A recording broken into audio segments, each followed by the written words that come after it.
live and representing the West in the Premier League North-South All-Star Game. It's the Vocal Minority Podcast. West is the best. Us East, from the East side, representing East Korea, the more superior Korea, are offended by this. Look, just because you wanted to go form a splinter podcast, that's not our fault. I bet the East have good kits, though. Yeah, that's true. Probably. Is there a taxi squad for the East squad? I expect it's Black Cab. It's England. Damn it. It would be extra good if like the North was sponsored by brown sauce and the South was sponsored by red sauce. Why sponsor it? Let's just do a full kit. Exactly. Yeah. Oh, perfect. Oh, done. Sounds delightful. I am literally on board with that. I actually would be interested to see that come to fruition. Let's do this Kickstarter. Yeah. I'm on board with this. All right. Okay. Wow then. Hello and welcome to this week's episode of the Vocal Minority Podcast. The podcast that is still in the queue. Oh my God, it's so long. I hate this. Whose idea was this? On this week's show, we mourn the death of Toronto's playoff hopes. Oh. Welcome a new player. Yes, another one. Speculate about Oso's future. Nothing about the men's national team because Canada Soccer hates us. And more. And now this week's panel. Still hoping for that fabric printing press. Welcome to Mark Hinckley. I know. Oh, and space for it. And inventory, shipping. One step at a time, babe. One step at a time. Need a loom room. Oh, the loom room. The loom room's going to be lit. Hells yeah. Scarves by day, underground speakeasy by night. It's going to be off the chart. Password, fringe. Nice. Holding up a blank piece of paper, will you just tell us what you're protesting? It's Tony Walsh. I'm lost at that reference. Huh? Blank piece of paper. I'm lost at the reference. Really? Yeah. People protesting the monarchy. Oh.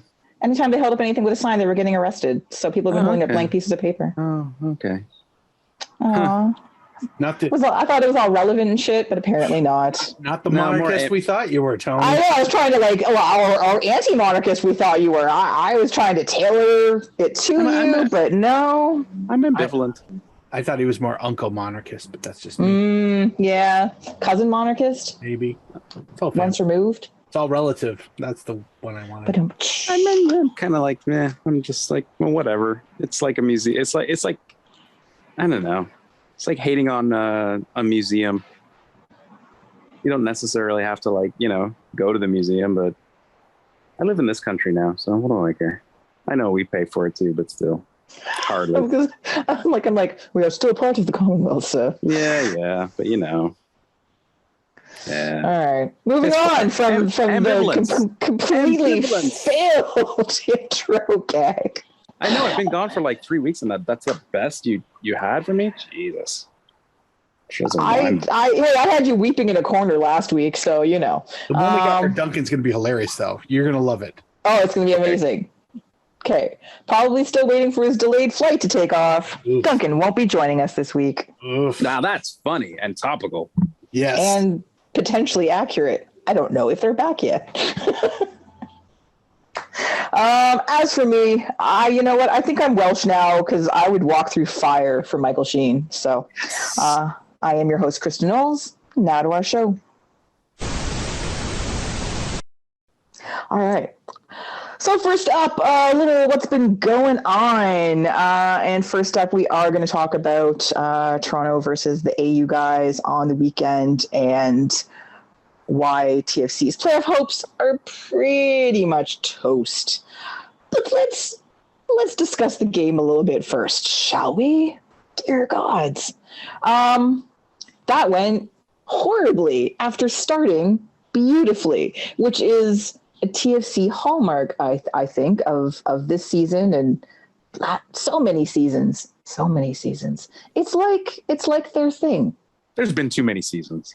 There's been a lot of seasons. Like, when I'm sort of like going past, like it's 15, 16 years ago now, and I'm like, wow, really? We've been doing. I mean, come on now. What is this? This is The Walking Dead? Come on. Seriously, yeah. Finish this already.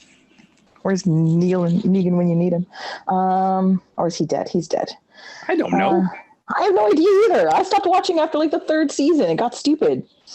But the first season of Walking Dead was amazing. Zombies are played out. Yep. Anyway, sexy Frankensteins. That's still waiting. That's the thing. That's what we're going for. Later. Tell me more later. So, yeah, what a disappointing match. That again started off so promising, like lots of fight, Quentin Westberg saving the penalty, which was wonderful. Io Akinola getting a goal. Like, it was very exciting. Like that was tremendous, and like being, really, really aware of what was going on. He got his own rebound and scored, right? Like that's the stuff. That's what you want to see. You want to see a guy who's competing for a spot, who has been, coming back from injury, all those things, really, getting involved, that kind of thing. Bernadeschi, again, obviously penalty taker for life. Jesus Jones drew that penalty. That was great. Of course, TFC conceded again on a set piece because also woven into their DNA is the inability to defend set pieces since the beginning. Their bag, man. Oh my God! Like since the beginning of gimmick. Fucking time. And then late in the match, it just fell apart defensively. Like after it was already, but there was just,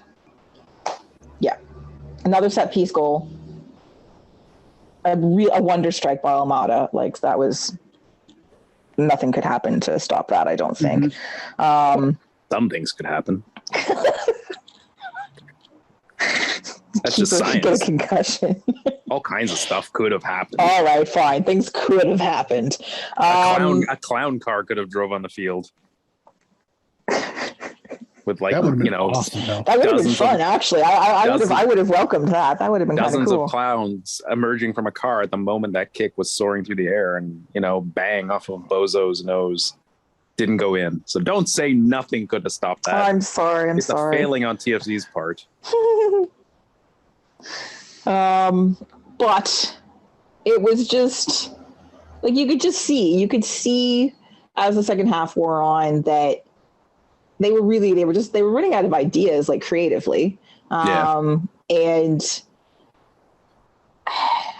defensively there was too mumuch chasing as opposed to like, and I could see, you could see even in the first half, you could see frustration from Westberg and trying to keep them organized.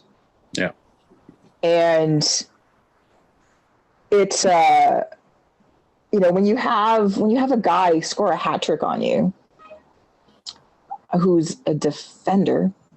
Yeah, that's already a red flag. That's the size of a stand. Like it's just again the few high points from that match just get completely like much of what they've been struggling with most of this season, just get overshadowed by the fact that they couldn't adjust tactically and they were just being overwhelmed. But the defensive lapses, they were really elementary stuff. Like it's really like basic things they were getting wrong. Like I don't know, maybe I'm being unfair on the side, but they still to me lack an identity. Like I don't know what they play. I don't know I don't know tactically what they're, but I don't even quite know what they're aiming for yet. No. Like I don't like, when you kind of see a club rebuilding and you're like, oh, I see what they're trying to do. They just need a few more pieces to make this happen. Or, these players got to get used to it. I don't even quite see what they're working towards other than get the ball to the good guys. Like, I don't know. Like, yeah. Not that I'm expecting, tiki-taka, total football or anything like that. That was never going to happen after we dumped Aaron Vinter. Exactly, bastards. I'm never going to be over that. Yeah, I don't know, and I'm not shitting on Bob Bradley or that, but like, yeah, I don't know. Maybe I probably said the same thing under Vanny the first year that Jovenko was here, and they crashed out of the playoffs that year. That like, what are we doing? But like, I don't know. Maybe it takes that off season of getting those pieces and it clicks together. But right now, I don't really know what they're growing towards. Well, and you're not, you're not the first person I've heard say that, but it's interesting to. I'm not. Oh, come on, man. I'm sorry, but you said it. You said it the most eloquently. I thought that was breaking news. It was eloquently put. But okay. It is. When you think about how Bradley had LAFC going, that was a really dynamic team. Yeah, they played a very dynamic style, like you said. Exactly, and this has been really. And some of it certainly has to do with the fits and starts in which this roster is being built, right? And sure. We've talked about this, for me at least, and for some people, like this season is almost not a pass, but whatever. It is what it is. There's been some progression, even though things like this happen, there has been some progression. Some of the younger players have developed into better players, but because the whole team is disjointed, and there still isn't a team identity. There doesn't seem to be a focal direction kind of thing. And again, they've had all those midfield issues. So that's been a big part of it too, right? Is the lack of their two of their best midfielders to offset, to spell Michael Bradley, to give him a different role and to be that creative transitional piece that has been missing in some games, especially this last month or so when both of them have been out injured. So give Daddy the tools. Daddy needs his tools. Do you think that... What's in the box, Daddy? What's in the box? Do you think that this is a case where the hopes of gelling would have been fast enough that it would have corrected all the, whether it's personnel or just strategic mistakes of the previous 4 months? Yeah.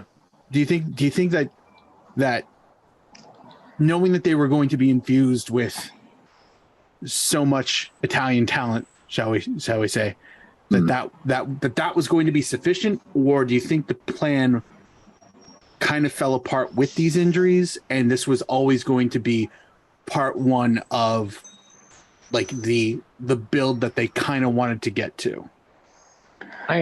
I would imagine that there was some thinking that they would paper a lot of cracks on the wings of Insigne. Yeah.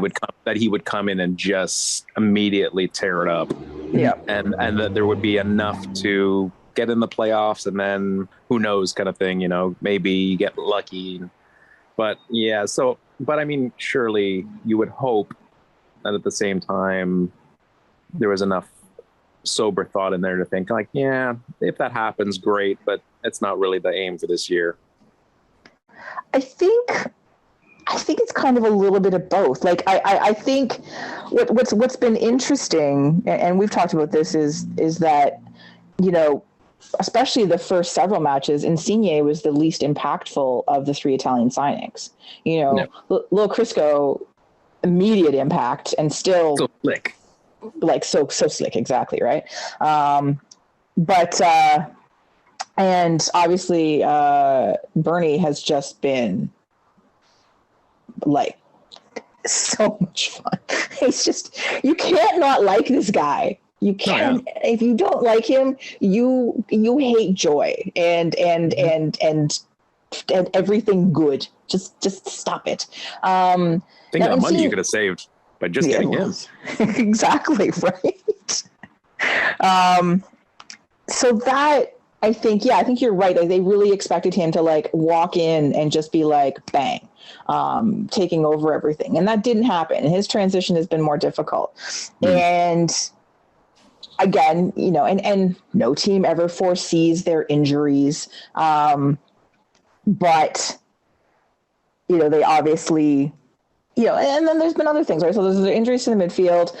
There's been uncertainty on the back line with Mavinga, both, you know, from a health standpoint for himself, but health standpoint from his family. So he's been, you know, a distracted player, and rightfully so, right? Like, his kids obviously come first. So whenever you have stuff like that, and again, it's not up to him or to the team to actually tell us. It's tough though, because, you know, fans are judgmental, right? Like, so we don't know. And we just think that the player is playing like shit, not knowing what's going on in the background. So, but to have defensive uncertainty when this is a team that struggles defensively and has been struggling to, you know, have a unified 4 or 5 back there. So like, there's all these little I'm not even things. sure. Like, yeah, lots of forgiveness for going through personal issues, but I don't even know at full health if that, you know, that defensive unit is not.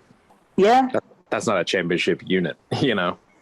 Like, Mavinga on his best game, because he's had a couple decent ones recently, where it's been like, I remember this player, but it has been very hit and miss. Even, yeah. And then, like, Shane O'Neill, he's a solid defender, right? He's a serviceable guy. He's helped out. Yeah, it should be a squad. Should be a squad defender, though. Yeah, exactly. He wasn't a bad signing. I was happy to see him. I think you know what? Lucas McNaughton has grown throughout the season, and there is potential there. Obviously, Crescito, you know, they still deploy him on the wing where he is incredibly effective for an old guy. But you wonder if next season, if he gets put back into the central defense and something else on the wings. Do you know what I mean? You have to consider his age too, though. Yeah. Like, is his, you know, that can happen pretty fast. Is his mobility going to like diminish a lot in a season? Like, you know, Omar Gonzalez. like, well, it's like, yeah, I mean, well, the Crescito, it's like, it's kind of win now with him, right? He's not one for the future. So, yeah, interesting. He may be a good guy to have around to usher in an heir apparent. I think, well, I can't remember what his contract is, but I think he's contracted into next season. I think so. Yeah. And he's like, even if he does take a reduced role, like, yeah, if there's whatever health issues or age issues that crop out in the off season, having someone of his quality around the younger guys, and you've already seen players talking about him, is tremendous. So you want to sort of keep that going. But yeah, it's going to be interesting to see what happens in November, because of the compressed schedule for MLS before the World Cup and everything. Like, there's like a 3-day trade window at the beginning of the month, and then there's like the free agency madness, and then there's the expansion draft, or is the expansion draft first and then the free agency? I can't remember which. This all happens within like the first 2 weeks in November. Who knows? But it's all brought to you by Flamin' Hot Doritos. They're hot. Yeah, I mean, TFC, you know, in the off season, probably they need to look at a blueprint like they had in the pre-championship year, you know, where they picked up good MLS pieces, your Beta Shores, those kind of guys. That seems to be like what they need to fill out those weakened positions. It's still weird because, I don't know, like a guy like Richie Larea on loan, but like, where does he fit in with going back to, and that weird loan that he's here till the end of the Premier League season, which is just a quarter of the way into. Yeah, that's bizarre. I could see that guy being back here permanently, in one way or the other. I don't know. Like, I guess depends what happens with Forest. You know, if they stay up or what. I don't know. I guess that could influence it, but like, I don't know. That's all very kind of strange. Yeah, I don't know. They're the retooling to me, like, so that's the thing. They went out and spent money on players who were kind of at the win now age, right? So You gotta. Yeah. Dusky and Insigne still have time on their contracts. Anthony K Sure, has yeah. time. Yeah, okay, yeah, fair enough. But like, okay, you don't want to look at a guy like Insigne though and say we got a 3-year plan, right? You kind of want to win soon. It's to have like a few years of winning. Okay, and I do think, and we also have to, like, in the cases of a couple of these guys, you know, they're coming off of playing too. Like, this is similar. Sure. This has happened a number of times with TFC, right? Where they've picked up guys from other leagues who have played entire seasons and are coming in, adjusting to a new city, adjusting to a new style of play, a new league, and who are tired and are like pushing themselves. So I do think an off season is going to be really important. And Well, they'll have a long one. With the Italian players, you know, they don't have anything else going on in the off season. Right. So, well, I mean, you know, with TFC likely, you know, missing the playoffs, like that's a long off season. Yep. So, you know, plenty of time for rest. But as far as rebuilding the team, yeah, it's gonna have to be you would hope a quick blend of picking up solid MLS pieces and then I guess waiting for the European window for if you can pick up any. Although who knows with the money. Exactly. Who knows? So yeah. Marcus. Yes. Before we move on to TFC II, you had crunched some numbers about Toronto's playoff hopes. I math, guys. I don't know if you know this. You math? Oh my god! I math from time to time. I've been so known to many math. Skills. It's crazy, I know, right? You can just look at a bunch of numbers and go, math. So anyway, for those of you who have not looked at the standings, because, you know, depression's real. So Toronto currently sitting at 34 points with 3 games left, okay? They are not mathematically out. I don't see how. Technically, they're pretty fucked, but mathematically, they are not. Oh, the Eastern Conference is so dumb. See, the thing is that 5, 6, and 7, which are currently held by Orlando, Cincinnati, Columbus, they're attainable because they're at 42, 42, and 41 points. So if Toronto were to win all 3 of their games, which is not impossible, they definitely have the talent to do it. It's all the other stuff. That would put them at 43, which would be somehow good enough for 5th, assuming that everybody loses their games. Okay? Here's the thing. Aside from them losing their game, them losing all their games, they don't have to lose 3 games. They have to lose. You mean win? No, Orlando, Cincinnati. Oh, those guys. Sorry, I apologize. They all have to lose 4 of their games because they all have a game in hand. Miami, who sits on the outside of that at 39 points, also has 4 games, a game in hand. So it's one of those things where a certain sequence of events need to take place, and losses where they need to happen, and draws everywhere else. That would probably be the ideal thing. But I went and looked just for lulz. I just picked a team. I picked just a random team just to see who would their last 3 games be, and I chose DC United because they are dead fucking last. They are so adrift. They probably had the E next to their name for eliminated back in June. So they're behind Toronto, immediately behind Toronto, but immediately in the sense that they're 14th place, but they are a good 7 points behind. DC's last 3 games are against Miami, Cincinnati, and Montreal. Now, Miami and Cincinnati would be 2 of those 4 teams that are basically in the thick of the last remaining playoff spots. That's not to say Atlanta and New England are out, but for the purposes of this, there's about 8 teams that need to all somehow fuck up. And given that 2 of them immediatly on the cusp of qualifying are playing the worst team in the league, all Orlando, Cincinnati, Columbus have to do is get to 43 points. 2 of those teams, that's just 1 point. Columbus, that's 2 points. And then Toronto are fucking done. It is not impossible. It is grotesquely unlikely. just awful train wreck. Unlikely, just ugly, but it's not impossible. So, yeah. You're saying there's a chance. Yeah, I'm saying that if you have a really good betting house and feel the need to put down a cheeky buck on something. Oh, I thought you were going to say the need for speed. No, because that doesn't apply here. It's a terrible betting house. Here.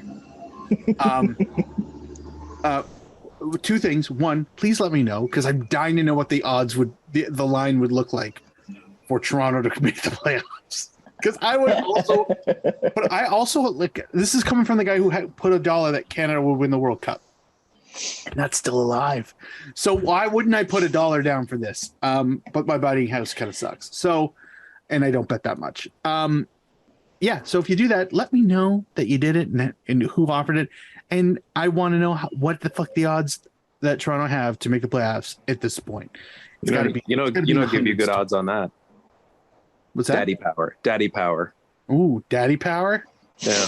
Is that like Patty Power, except it's our. Oh, there's a Patty. It's all Bradley's. Yeah. Oh, Bradley. Oh, yes. That makes Daddy weird. Bradley. Daddy power. Daddy power. Well, yeah. Daddy power also sets the formation. So that would also indicate, be a key indicator as to whether they succeed or not. So yeah. So temper expectations. Back to you, Kristin. Thanks. No, appreciate the unlikely mathematical breakdown, but imagine, if you will, a snowball traveling through hell. What is the likelihood of it making it to the other side? That's it. Okay, perfect. All right. Well, on to TFC II. Last week, we had gentleman James Rossi on, who is our TFC II expert, and we talked about them a lot and their exciting prospect of them making the playoffs for the first time, potentially. It has somehow. Wait, yes. Did you tell Duncan he's no longer the TFC II expert? He hasn't been here. I haven't had a chance. He got relegated in his absence. Well, that's what happens, man. DNF. Showbiz is tough. It really is. You're only as good as your last prediction. So TFC II have been having a decent season. They've actually been having a successful season for the most part. They've been on a really good run. They're still above the line in their MLS Next division. But again, because of math, anybody from between 2 and 6 can move up or down right now. So the Crew 2, they've taken top spot. Fire, Orlando, and the baby T terrorists are all eliminated. So you've got energy drinks, Trana, the Union, Miami, and baby Pizza Rats, all with an opportunity to move up or down. You should at least call every club either baby or little. You're right. I was going to say, I feel like if we're going to Union, if we are going to Little Miami, baby Union, baby Union sort of delights me. Yeah. They're a terror on the picket line. I feel like if we're going to if not to say that this is a thing, but if we're going to go forward with covering MLS Next, whatever the shit is called. We should come up with appropriate miniaturized puns like Chicago Fire 2, the Matchsticks, that kind of thing. Yeah. Orlando City B. What's a suburb of Orlando? Let's just call them that. Anyway. All right. Fair. You need so many of them. Not a single pun in there. And I waited with every mention, I'm so sorry. I apologize. The New England Rebellion. That's what the fucking 2 is called now, because they just can't win. Anyway, so Toronto had 2 matches over the last Little Toronto, and managed to lose both because, of course, they did. The first one, hard fought match against I don't know, the monster drinks. I don't know what to call them. Little monsters. There we go. And then a wild one against Miami Vicelets. And these are good. 4-3 was the eventual score, and it was definitely a seesaw kind of match, which did feature, and do go seek this out, TFC II's Twitter stream has it. It might even be on Toronto FC's main page. Caden Chung, who has been at least getting minutes with the junior team, with just a screamer of a goal in the second half. That was something to see. It's delightful. So happy to see him getting minutes and be productive. But again, so they're still in third. They're still clinging on to that playoff spot. But it's like every match, they just need a point. Like that's all they need to seal the deal. This one, they just know.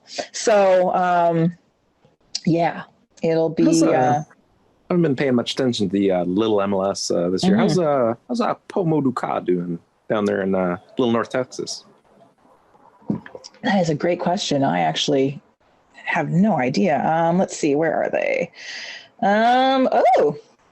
They are confirmed. Actually, Western Conference playoffs are set. Maybe a little jockeying for position, but Little North Texas, third place right now. Great scoring team, one of the best defensive teams in the league, with a very good home record. There you go. They're averaging 2 points per game right now. What's that like? I don't know. I don't remember last time I saw numbers like that. So I didn't know if we were gonna have like a memory lane thing or. No. That's yeah. Good for him. Good for little Poe. I'll miss him. So yeah. They've got a game coming up this weekend. We'll touch on it a little bit at the end of the show, but. There's still a possibility. This is the closest it's ever been for them. And they probably will make it. So. Chance of getting their little hands on that little trophy. Exactly. And then a little CAMPL talk in that sort of some expected results on last week. Wanderers beat the Grey Mice, who may have returned to their former selves. York all over the Eddies. And then a real, sort of a kind of a fun match between the Handies and the Pony Boys, which featured the return of Daniel Kristin, which was very exciting. We missed him so bad. It was. I mean, given that he'd been out for so forever. long, seriously, how long has he been out? I mean, I don't look. So a couple weeks ago, a couple home games ago, they had an autograph session with all the players. You can just go on the field. They hand you a card. They'll sign the card. Everybody was super gracious, super nice. Kristin was at the table. He wasn't wearing a cast or any kind of medical aid, so obviously, on the mend. Mm-hmm. And I asked him, I said, how, if you don't mind me asking, how much longer? And he said, I think he said about a month. So he fucking dead-faced lied to me because that was not a month ago. Otherwise, it was great to see him. Yeah, it was. He's a liar, but yeah. I know. Okay. Well, one of the funny things that we know him as Belgian. But somebody made a point to refer to him as Dutch player Daniel Kristin. So it's like, wait a minute, did we not know this? Like, there's a lot of are you Belgian? Are you Dutch? Which one are you, Danny? Which one? I feel like this guy's a man of mystery, and I think I'm here for it. Till he lies to me again, but there's a lot of questionable. I mean, his play is still for a first game back, he looked really good. I will say that. Yeah. Like the highlights I saw, I was like, oh, okay, yeah, I remember this. And the good part is that with him coming into the back into the side and playing into the back, is that somebody's going to have to go back to their original role because they've been moving people to the center to kind of fill up those gaps. So yep. That's going to be interesting because for the most part, I mean, don't get me wrong, they missed him, but there were times there it's like, did we miss him? But then we played Winnipeg and we're reminded all those things. Yeah, it was, and it also too was a weird, like well-attended match. I don't know what happened there. There was a lot bigger than usual crowd. Also because it wasn't a furnace outside, that helped. But like the crowd was loud, the game was interesting. I brought my goddaughter. She's adorable. Oh my god, she's that picture. So adorable. Oh my so god. Adorable. A doll, a living doll. She got to meet Sparks, the mascot. She literally ran onto the field. But so the game was great on so many levels: social, scoreline, just shithousery, red cards. Like it was great. Oh yeah, like was there 3 red cards in that match? I definitely caught 2. I don't recall the third. I'm now going to go look that up because I feel like there was only 2. I thought there was 3. Wasn't there 1 to Hamilton and 2 to Calgary? Correction, you're right. I forgot about the last one at the end. There was a because he got 2 yellows. It wasn't a straight red. There was 2 straight red cards. Yeah. So Becker got a straight red. Dechara got straight red. Also shocking. And Kanatave got 2 yellows. And right at the very end too. So many cards in this match. It's crazy. But the game literally had a little bit of everything. And honestly, like if I was a neutral who just like, oh look, there's a game on, would have been smitten with how much entertainment this had. Yes. So yeah, that was definitely a very good Duncan approved game. The only thing was missing was the defensive shit show. Otherwise, it had everything else. And then the Aquamen sort of, they're keeping their at least within striking distance of getting that 4th spot back by drawing the Atleti. So wasn't a loss, progress. Until this weekend's going to be interesting. Anyway, so exciting things happening, but Hamilton's up in 2nd place now. But again, there's so many. It's still like literally anybody's top 4, pretty much, which is fascinating and so much fun. So there's not that many matches left, people. So if you are watching Camp PL or only half sort of vaguely paying attention, it's gonna be a fun couple weeks. So you should get on it. Mad dash to the end. Exactly. It's great. Wonderful. All right. So we have a few things that we sort of been like, have been in the, people have been chatting about the last few days, last week. But really last few days, this is usually more recent stuff, but we're going to talk about Jonathan Osorio straight up. And that's because it's been kind of a wild week for Jonathan Osorio. 1 second he was on his way to Greece. And then he wasn't, but then he was, but then he wasn't. So which team was it again that was being Panathinaikos? Thank you. I only get excited because I guess you could say in the Greek league I kind of follow Panathinaikos because I once saw a mini documentary of a Polish guy who was smashing goals all over the park, and I wish I could remember his name. He was so good, and he played for Panathinaikos. So it's like, oh yeah, let's keep an eye out for them. But ever since I kind of followed that, Olympiacos has kind of been the big team. So when it's like, oh, he's getting interest from Greece, I'm like, he's gonna go to the Olympiacos, isn't he? And when I saw it was a team I like, I'm like, woo, good for you. Yeah, I mean, I don't hope he goes because we still have that whole build a statue thing that I would like to see happen, which could still happen if he goes, but I'd rather him not and then build the statue. Agreed. Well, it seems like, like it was very, for like at least a day or most of a day, it almost seemed like it was almost a done deal. And then just as quickly as all that was happening, it suddenly wasn't. And that was apparently down to the player, and the team was, they're scrambling because they're trying to cover off spots due to injury. So there was a bunch of things that sort of, again, happened all at once, but sort of overlaying all of this, we're talking about, like the missing midfielders, both Osorio and up until recently, Mark-Anthony Kaye.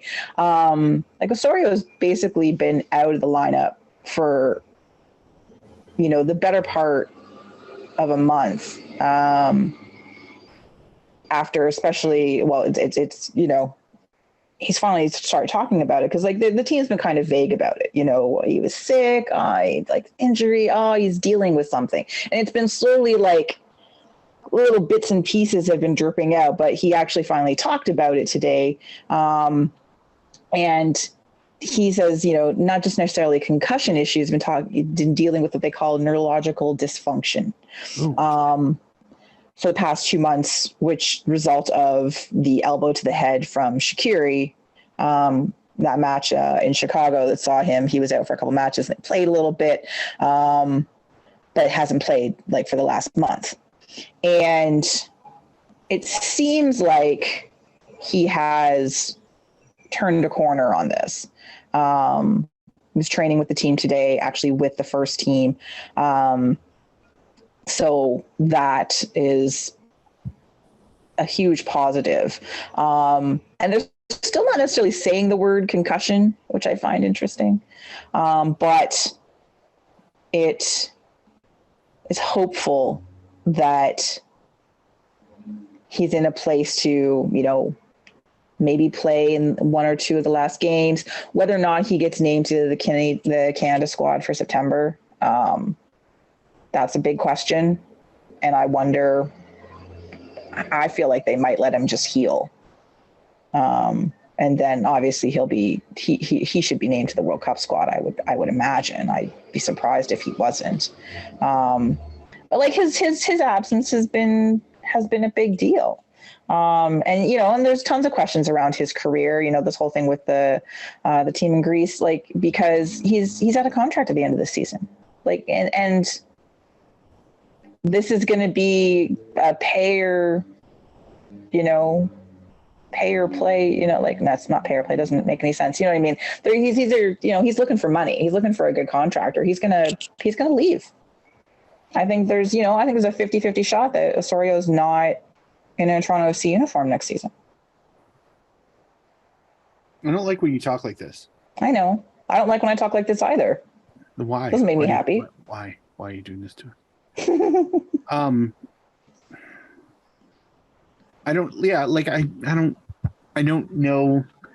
Obviously, I hope he gets better. I hope he gets better soon. I hope there's no long lasting effects. I mean, this goes without saying. I just want to throw that out there because the following part will seem like, oh, do you not like him? I fucking love me some Johnny O. Honestly, he's the perfect poster boy mascot for a young footballer coming up and breaking into this team and becoming what he's become.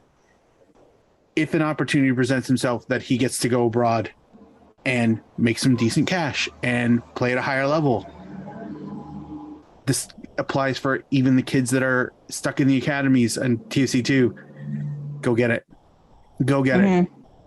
Honestly, I as much as I want to see him play for Toronto forever and ever, amen, I also want to see him expand the legend that is Jonathan Osorio. Not Jonathan Osorio of TFC, but Jonathan Osorio.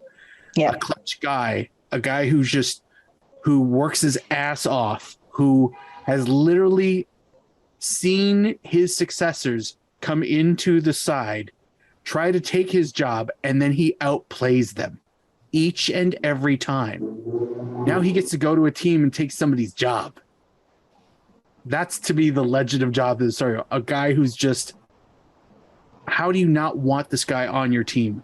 I would want him on my team. Any team I build, I would be like, is he available? Is he available? I don't even care. I could be the manager of a massive club or a tiny club. Is Jonathan Sarri available? Can we get him? He's a rock, and I'd like him to flex that on a bigger scale, on a bigger stage. So it's all part of my slow but very methodical plan for world football domination in Canada, is that we send them out one at a time to fuck some shit up. So it's kind of working. It's kind of happening right now. But now let's send another one. Yeah, I'd be very curious to see, from a purely Canadian football standpoint, and from seeing him play only, at TFC as a youth, I'd be interested to just watch him play at another league, maybe a different level. I'm not sure. I think level wise, I'm not sure he's going to move up a level from the competition level of MLS. Like, I mean, Panathinaikos is a good club who gets to play European competition, so that's kind of cool. If it happens to be them, it'd be interesting to see if he could. Like, I'm not trying to disparage the rest of the Greek, league. It's I don't know. Would you consider it on par MLS? I don't know. I don't know enough about the Greek league. Don't watch enough to. I know it's got. I know Tony, a lot of those leagues got the 2 or 3 big clubs, and then like I'm the same as you. I don't really have a good read on it. Well, Tony, if you consider the caliber of their officiating, it must be a better league. But yeah, no, I mean, I'd kind of like to see him go to a club where we could get to see more matches easily. That's a bit selfish, but anyway, for him, I'd be curious to see him at another level play, and just to see if he excelled or if he's kind of stayed at that level. It's probably the time for him to move. It feels like it's either the time for him to move now to another challenge, or just kind of like see out his career at TFC kind of thing. And either or, there's not really a wrong answer. Yeah, no. I do think. I feel like if he's going to like make the move though, this is well, obviously this is it. He's 30 years old, and it's whether or not TFC try to snap him up right at the end of the season, or he waits until the World Cup is over to maybe display himself on the world stage. Yeah, I mean, and goes from there. Why not? And, exactly. Like if I was him, unless TFC unless Toronto is going to throw boatloads of money at him again, and he makes a decent amount of money for Toronto, right? But what is he making? Like $1 million? He's making over $1 million now. But yeah, no. If I think I'm going to go, put on a show at the World Cup, regardless of how Canada does, then. Well, I mean, listen, he's probably trying to go most likely to a European club. Yeah. So their transfer window doesn't open until January anyway. Why wouldn't he take the chance at upping his value with a couple of, standout moments at the World Cup? Exactly.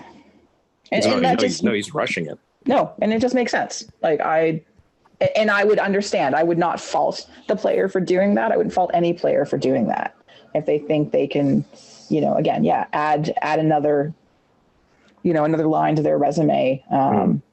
So to speak. Well, I mean, one good match is sometimes the difference when people are clamoring for new talent. One good match is the difference between, going a couple steps up in league or,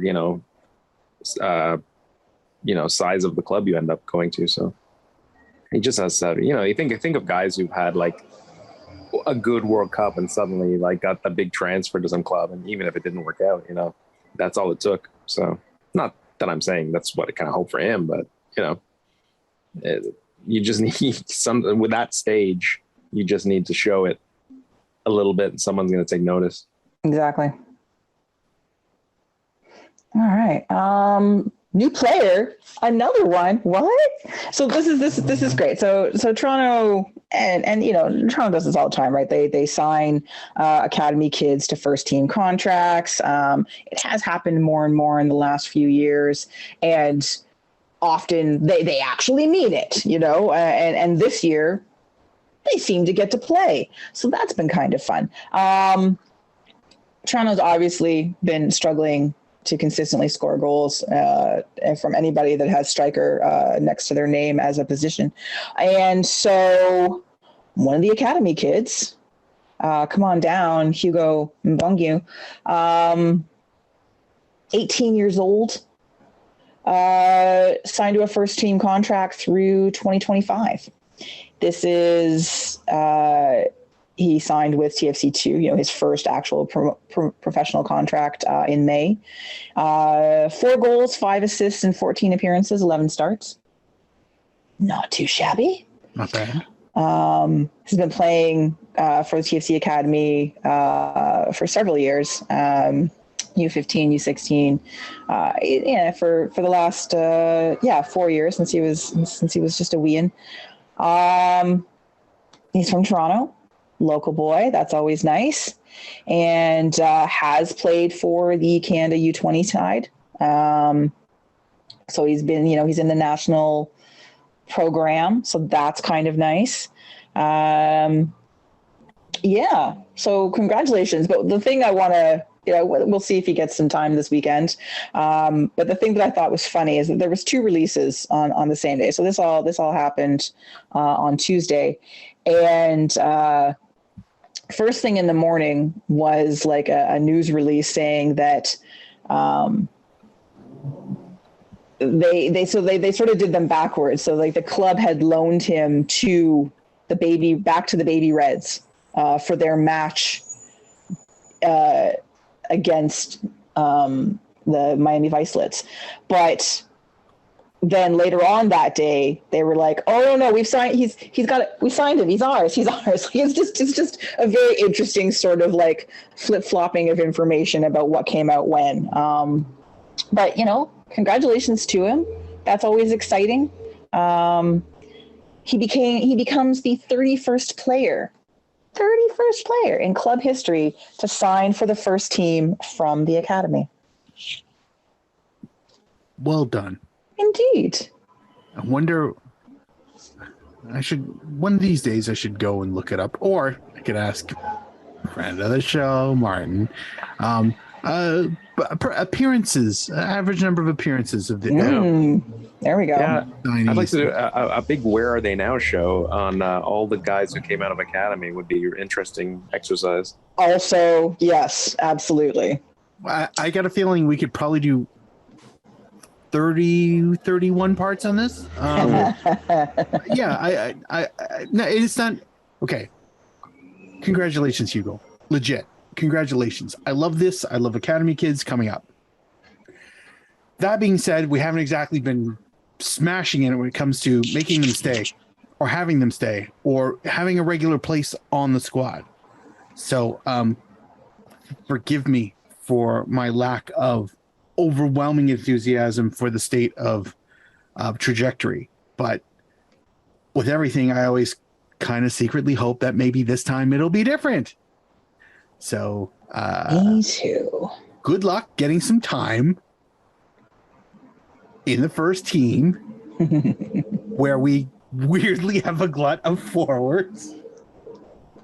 But they all suck, apparently. I don't know. Glut of forwards. When the fuck did that happen? I don't know. Because you wouldn't know that we have them because apparently they are useless. Well, I don't know. Useless. I would just say grotesquely underperforming. There we go. But ineffectual. Ineffectual, sure. That's also accurate. However, I feel that like when these kids tend to get signed, it's because there's an injury crisis or a pending injury crisis plus international call-up crisis. So there's a spot and we need somebody for the next 2 to 4 weeks, which is great. And they get a sub and they get a run out and they amass a whopping 28 minutes over 2 games. And thank you. That's it. So I want this to be different. And it's not because of pessimism. It's because of the pattern. The pattern that's before us. The pattern that's been that way since call-up number 1.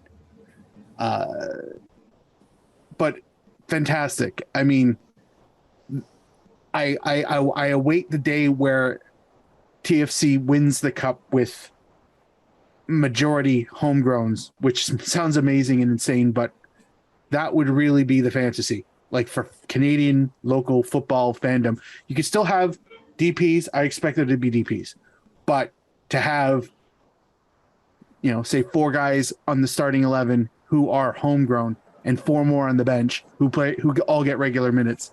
That's the kind of pie in the sky I'm at. And maybe this will be the beginning of it. Maybe. As I quietly hope with every. Congratulations, Hugo. Congratulations, Hugo. All right. A little bit of kid talk. Just a little bit. I swear. We talk about this all the time right now. We're going to keep talking about it because, once again, more kit releases for other countries going to the World Cup by the kit provider that makes Canada's kits. So Nike released their kit, their stuff today, and Canadian fans very unhappy because still no kit for Canada, and and you still can't get like half the kits in like the other sizing. They're just not available, which is awful. And this is just bad all around. But the every time kits get released for the World Cup, the renewed hanker from segments of the national team fan base is something to behold. Let me tell you, and it goes like across, men, women, people who work in the industry, people who have just started following the team. Like, there's no like one part of this. It's just like people are like, what the fuck? Now, having said that, I hope they release it. I hope they release it in like late December. After the World Cup. Yeah. Actually, I hope they release it after the World Cup too, but even Canada didn't get to wear it. Yeah. Yeah. Hey guys, this is the kit we meant to show you. Supply chain. That's what perfect I mean. for Christmas. The day after Canada gets eliminated, new kits. But if you saw the kits that Nike has provided for the countries that they kit out,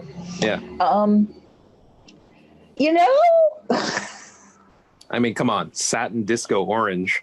What is that? Satin orange. Why are they doing the Netherlands wrong like this? For our English listeners, like a bottle of Tango. Oh, that's so accurate. Yeah, it's it's okay. All right, I'm perpetually torn by the lack of new Canada kit thing, because on the one hand, yes, I would like to see a kit. I would love to have had something unique, something special that we could trot out for the first time we've been at a men's World Cup in 36 years. That would have been lovely. That would have been really chef's kiss, and just a topping on the whole adventure that we've been on. Instead, this. On the other hand, given the is there a word between lackluster and shit? Because that's kind of where it is. It's in between lackluster and shit. That kits that Nike have kind of come out. Like they usually get the premium AAA fucking treatment for the United States from Nike, and they are not. Oh, the US ones are. They other than the shiny orange monstrosity, which makes me so sad. They're like the US kits. Nike has phoned a lot of it in. Puma has completely phoned in so much. I will say I like the Croatian kits. So much. Really? It's like Adidas. The Croatian ones, yeah. I like the Croatian ones. Adidas didn't get the memo of being shit, and they went for it. And like it's so. And sorry, I just have to say, so I other than this fucking template that they're doing with the wetsuit thing, although the Nigerian kit almost makes it look good, almost. Like, but the other Nigerian kit is fantastic. Like, fucking love it. And of course they're not going, but I was just like, like they get two of the strongest kits in this bunch, and they're not going to the World Cup. So make sense. But this fucking template, I hate it so much. The one I'm talking about. It's awful. And I also, you guys, I just have the France kits. I may never forgive Nike for this. Well, after the glorious kit that the women are wearing, and that I am very proud to own one. Kristin, you know what really, really helps is just not giving them permission, let alone forgiveness. Like, oh my God. Nike has not been in. Oh God, that orange kit is something special from fucking Netherlands. It's so bad. All the wrong reasons. It's wonderful, but it's bad. The designer was watching Goldmember. Oh, fuck yeah. Oh, yeah. The roller skating scene. Oh, that's all that's in my head now. Oh, they're going to look quite like a toilet. I mean, oh, no, they're totally Goldmember. Yeah, oh, no. I feel like, I don't know. I just, Nike's just been one of those companies that have, when they want to turn it on, they can really, like, they're fucking phenomenal. But I feel like they think it's like a limited resource. Like, you can only have so many good ideas. You can only have about 8 good ideas per development cycle, and you have to allocate those 8 ideas very carefully. You can't just keep giving them to Barcelona, God forbid. Like, you gotta spread them out somehow. And it's just like, no, that's not how any of this works, because you can see 1,000 smaller firms crushing it year after year. And then you can also see big firms not fucking it up too. So, like, I don't get this. I don't get what this ridiculous, it's not even minimalism. It's just lazy. And it's just bad. And again, like, there's a small part of me that feels like we've been spared the indignity of having such a terrible template, like that weird raglan cut that's so fucking, God, I hate it so much. Huge. It's just brutal. I've seen way more bad kits than good ones. So there are obviously exceptions, but I haven't seen enough of them to go, it's not that bad. No, it's terrible across the board. So, like, I'm weirdly glad that Canada isn't getting one of these fucking layouts on their kits. And it would probably be shit anyway, but, like, it wouldn't be shit with a shit layout. Like, at least with, like, the England kits, they're like, it's a good idea with a shit layout. Like, the Dutch kit, oh man, I low-key fucking love the ass off of this thing. It's amazing. I love gold. And it's like, I don't even think it's like, it's not shiny. That's just the print. It's amazing. But I do like the Croatian one. The Croatian one is the only one I like. I like both kits. All right, I like them both. All right. Oh, you know what? I don't hate the away one. I know. I don't hate the away one. I know. The one.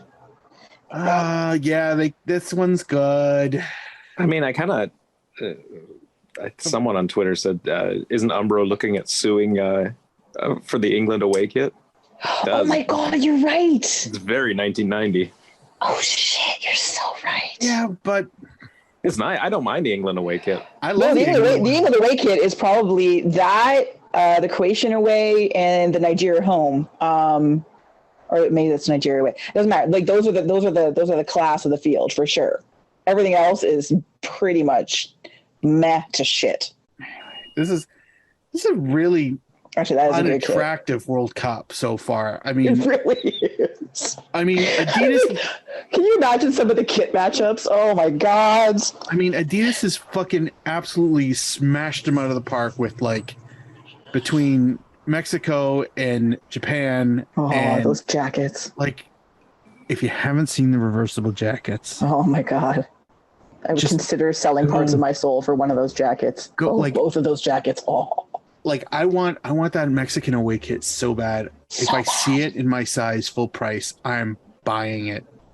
That cream with the maroon. Oh my God damn. Anyway, this is an ugly World Cup. This is really going to be an ugly ass World Cup. Football will probably be good, but it's not going to look pretty like in still images because these kits are shit. I like that Portugal went with we have rulers. Oh, sorry, I forgot all about that. The diagonal. Yeah, but then even the away one has looks like a sliding bar across the middle. It totally does. Like it's got a secret compartment. And notice the American away one. No Nike logo on the chest, but one on each arm. Yeah, it's bloody bizarre. Also, what is that? Is that like blackout tie dye or something? A blue out tie dye? Yes. I do like the. If you haven't seen the Portugal home kit, it's imagine if you will. What if Monaco decided to go green instead of white? That's kind of what it looks like. It's a diagonal half and half, where the bottom half is green, the top half. I actually really fucking dig this. Do you? Yeah, I kind of do. I think it's stupid. It also too. If you told me this was a warm up shirt, I'd go, yeah, it's a nice warm up shirt too. Like I just like it because it's wacky but normal. Like it's not super like we had crazy ideas. Like the Portuguese, those are the colors of the Portuguese flag. Like they're right there. That's fine. I'm okay with that. Brazil away looks like some kind of non-union superhero name, like Panteros. Oh yeah, no, absolutely. The away one, I do like the black trim on it, but you're right. The black trim is nice. Yes. Anyway. Okay. So this is. I will say that this Portugal home and away kit would be that rando exception that it kind of works, but also it doesn't really take advantage of that shitty raglan kit. This went on way longer, this kit thing, and so much longer. Yeah. I don't know why I do this. No. But like I don't hate the Portugal home and away. Usually one of them's decent, the other one's awful, and I kind of like both. I don't know. The green shorts straight out of the bottom of the Portugal. It just looks like the green shorts. It looks like a long tunic. It's just weird. It just looks like they were dipped in mint sauce, but not the whole way. Exactly. I don't like it at all. But again, I also am getting like revulsion just by who's in the picture. So that's coloring all of it for me as well. So fine. Sorry, disco tangerine wins it for me. I love gold. Oh my God. All right. Speaking of kits, go on. We're just gonna do the top 5. That's all we're gonna do here. So one of the things that MLS does is torture us with their kits. But it's one of the things that they push constantly. Obviously, there's Jersey Week and this and that, and there's all this 12,000 alternative jerseys and so on and so forth. Don't forget the really tacky commercials of super cool model people who'd never be caught dead at a soccer game. Oh my God, seriously. But obviously, it's all about the money. And MLS makes a lot of money for certain jerseys. And certain clubs actually, this actually helps their coffers. So the other day, they released the 25 top selling jerseys of 2022. Mm-hmm. And the top 5, I would say 1, maybe 2 is a surprise. But I'm going to ask for your guesses, gentlemen. I know you know. Tony, I'm going to ask for you. The ask is Tony. Yes. Yeah. Who do you think the top 5 are? Who do you think the top players? Like player and okay. These aren't just not teams. This is player jerseys. All right. Gareth Bale. Number 1, baby. Bing. 3 months. 3 months in the league. Less than 3 months in the league, and he is the number 1 selling jersey in the league for the year. Chicharito. Bing. Number 4. Oh, okay. Shoot. Who would wear like Higuain in Miami, maybe? No, not even in the top 10. Okay. I just thought a lot of Miami people would Yeah. buy. Oh no, I know. I would have thrown that out there as well. Actually, Vela? not even in the top 25. Fellas, number 3. Oh, okay. Bing. All right. I haven't done too bad. No. And I honestly don't. I honestly did not look at this. Wow. 2 more. Eh? That's gonna be a struggle for me. I will give you a hint for one of them. All right. Recently caused problems for TFC over the space of 2 matches. That could literally be 100 kits. Yeah, that's not a good hint. That's a terrible Well, the hint I want to give is a pun, which gives it Terrible away instantly. hint. Okay.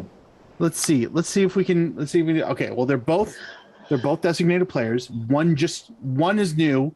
One's been Right. here a while. Relatively speaking. Is Josef Martinez one? Yes, that's number 5. It's 5. All right. Damn. So number 2, All right.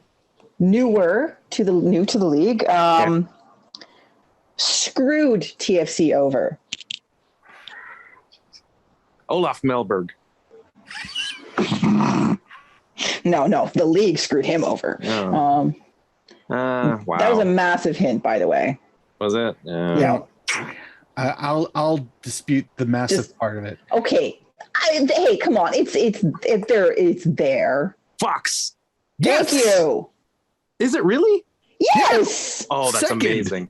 He's That's second. amazing. That's All right. great. So, just side bet. There's another article that's got the top 2 players from each team. Oh. Toronto TFC's. Insigne and Bernadeschi. No. What? Insigne and Osorio. Yeah, Tony's got it. Really? Also second, which I was very, very, very happy to see. That's great. But I suspect Bernadeschi kits are going to be flying after the last couple of weeks. No fucking kidding. I know that's a lot of letters. And Insigne was the Toronto FC player that made the top 25. Yes. Okay, that makes sense. And I just the only so I was kind of going through this the list things that kind of amused me seeing Ola Kamara as the number 2 seller for DC United. Diego Fagundes number 2 for Austin. Watch your mouth. Amazing. I know. That's hilarious. And Cincinnati number 1 Luciano Acosta. Number 2 Really? number Nick 2 Nick Nick Hagland. Hagland. Nick Hagland. Yes! The Slam and Salmon. Lamb and Salmon number 2. Who no longer has the luscious flowing locks. He chopped off his hair for charity. Yeah. What a legend. Buzzed it right down. Montreal Payet and Mihailovic. Really? And Really? for Vancouver Cavallini in gold. Huh. Okay, that one doesn't surprise me, but I'm a little surprised for Montreal. And everything else either I just not as amusing Yeah. or interesting. Cool though. So Well, there you go. yeah, there you go. Top kick. Who's Galaxy's other one other than Chicharito?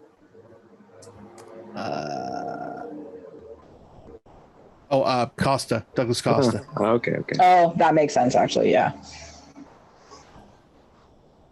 Well, that's very interesting. I'm very proud of myself. You did very well. I'm proud of you too. Plus, I get to say fucks. It's always good when you get to swear. Yeah, because that never happens on this show.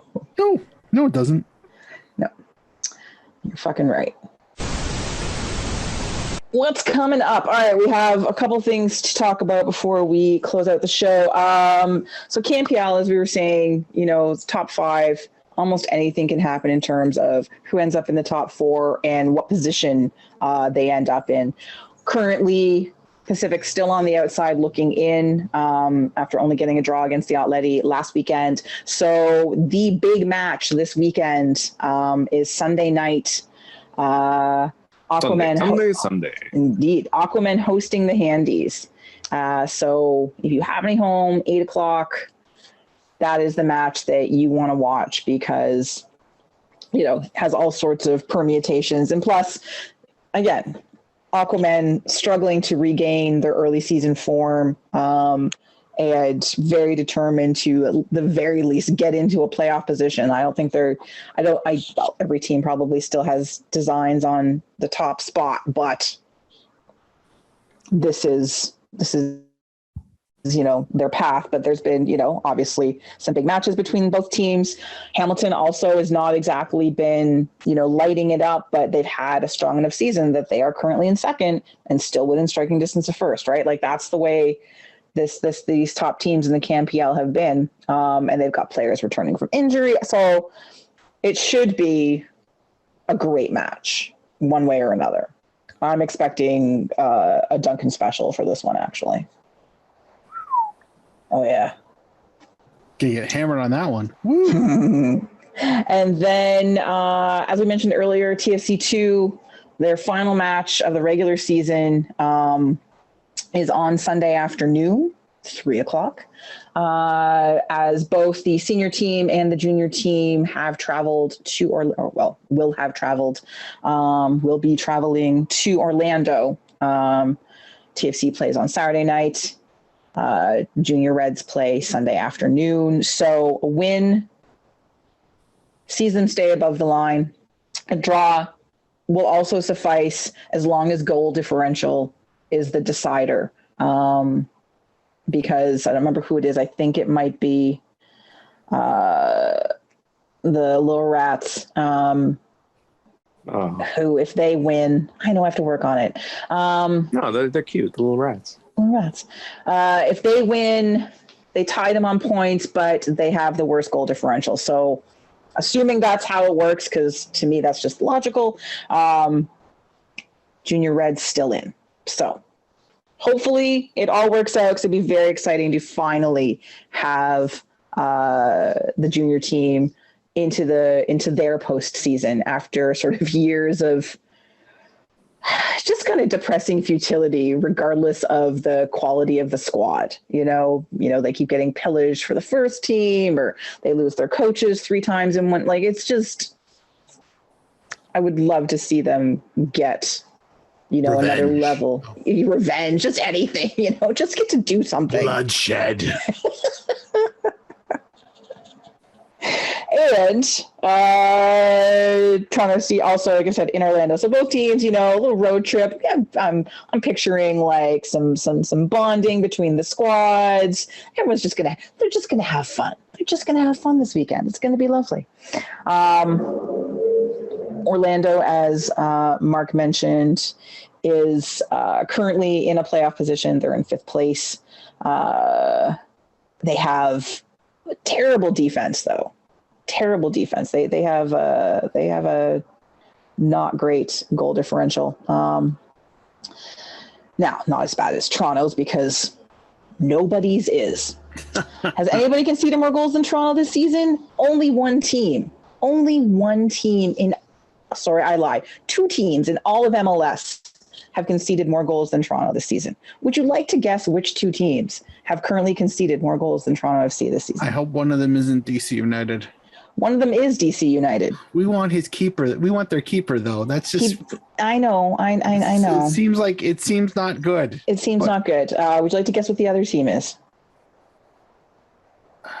It's a Western Conference team. I'll give you that much. And it's not Vancouver. San Jose. Yep. Oh, yeah. I forgot how garbage those guys are. I'm on fire today. You really are. It sounds like I watched this league inside out. I know. What do you do when you're not here? I'm very curious now. I read the big book of Major League Soccer, obviously. But Orlando's got they have a decent home record. But what's interesting is that it's either win or lose. That's it. No draws at home, which I find fascinating. So yes, so that is their opponent on Saturday night, 7:30. I think TFC still has the overall, they've done better against through the years, and they won their last match, but that was, that's not true. They lost their last match way back in May. So yeah, Orlando sort of had it over Toronto over the last couple of years in terms of coming out on top. So obviously Toronto needs to win if they have any of Mark's mathematical hopes in hell at advancing.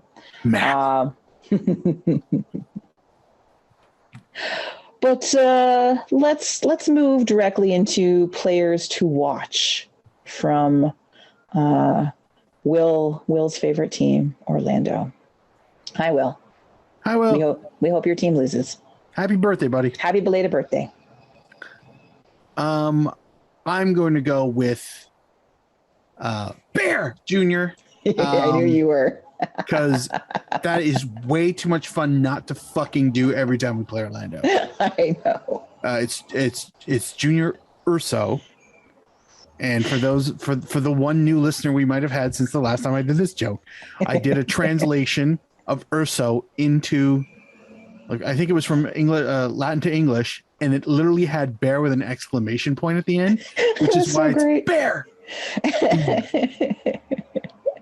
So yeah. Bear Jr. Sorry, Bear Jr.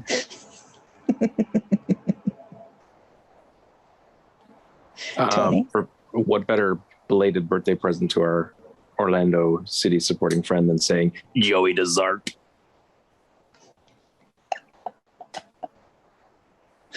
Oh, he's only played one game. Yeah, watch him. Okay. He's ready. He's rested. Yeah, I hope he is. He played both minutes by the looks of it. That's right. 2 minutes, 1 sub. Magical. Listen, every minute was a thing of pure magic. Listen, I'm on an MLS streak that I will never repeat in this episode. I have got more right. Oh my God, watch this guy start or something. I have got more right about this league today in this hour and a half than I have probably in all the years we've done this show. You're right. Ride that pony into the sunset. Yeah. So look out. Get the fuck out. Get your money down to Daddy Power and put it all on Joey. Oh God. I'm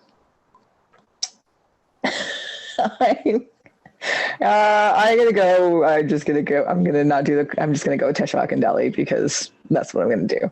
And I'm sorry for the goal he's going to score, even though he's only got 2 goals on the season and no assists. But anyway, I'm picking Tesho. So there. Brave. I know. Foolish.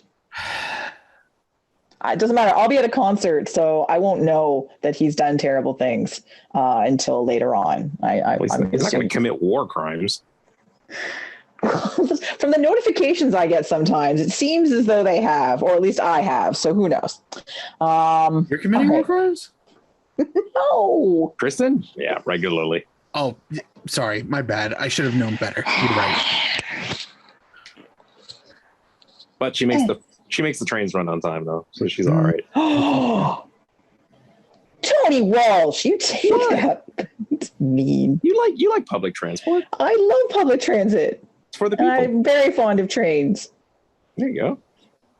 So you'd rather me claim you make trains run late? I'd rather you not call me a fascist. Well, I'm not a fascist. He was a fascist. What are you talking about? He was horrible. I'm not saying you're Mussolini. I believe you just compared me to. You alluded. I'm sure a war criminal on the far left like yourself could also make the trains run properly. Jesus Christ. I'm so glad you're back. Welcome back. Since I've really missed you so much. Yeah. Duncan's back next week, right? Oh, God. Resuming regular service. God damn it. What the fuck have you done? What did I do 9 years ago when I thought it? All right. You agreed to a terrible idea. I'm gonna go with. I'm gonna go with. Let's do a podcast. Pretty sure it was me who suggested it, but whatever. She took credit for You know what? Fuck it. 3-0 Toronto. They're gonna make a run for this. But in one of the other games, one of those 3 spots will be solidified. Okay. Not all of them, just one. Okay. So the thin sliver of hope will still be intact. Okay. That's how we like it. 1-1. 2-2. You guys are, I know. We're hope killers. We're joyless. I know. You guys are just okay. Okay then. Sorry. Joey deserves scoring both. Okay, that's funny. Okay, now that actually would be hilarious. Okay. All right. Well, that is our show for this week. Please join us next week when we hopefully look back at a triumphant TFC II heading into their first ever playoffs. Hopefully, just for shiggles, for 2 more matches, keep the math alive that Mark's prediction is more accurate than Tony or mine. We'll talk about the Canadian men's national team squad for the September friendlies because that's being released the day after we recorded instead of the day of. So yeah, we'll talk about that next week after everyone's talked it to death. It'll be fun. And whatever else tickles our fancy in the world of football. I have been joined by 2 of our 3 usual other panelists to be found out there on the Twitters at Malarkey FC, Mr. Tony Walsh. Goodbye. Out on the tweet machines at Kitnerd Mark with a K, not a Q, Mr. Mark Hinckley. Thank you to everybody who continuously to support our little podcast via Patreon. We absolutely appreciate it.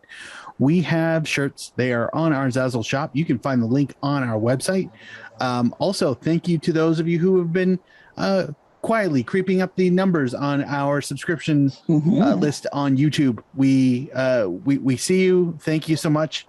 And some of you are watching. That's cool. I mean, I'm not mad at that, but it's just we got, like you're probably listening to this not on YouTube, but you went anyway. Doesn't matter. However you get it, as long as you enjoy it. And if anybody's missing the music, I'm still making the playlist because I'm a nerd. So if you go to the show post on our website, vocalminority.ca, you can see whatever songs I thought I might have put in here until